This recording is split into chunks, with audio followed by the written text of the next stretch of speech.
એ જેવી કદમ કેરી છાયા એવી શ્રીનાથજીની માયા માયા રાખવી પડશે દર્શને આવવું પડશે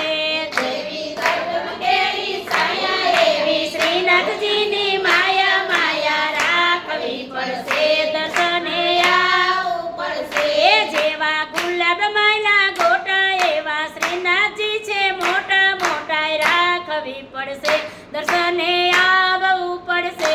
જેવા ગુલાબ માયલા ગોટા એવા શ્રીનાથજી છે મોટા મોટા રાખવી પડશે દર્શને આવવું પડશે એ જેવી મોગરાની માળા એવી શ્રીનાથજી રૂપાળ રાખી કરવી પડશે દર્શને આવવું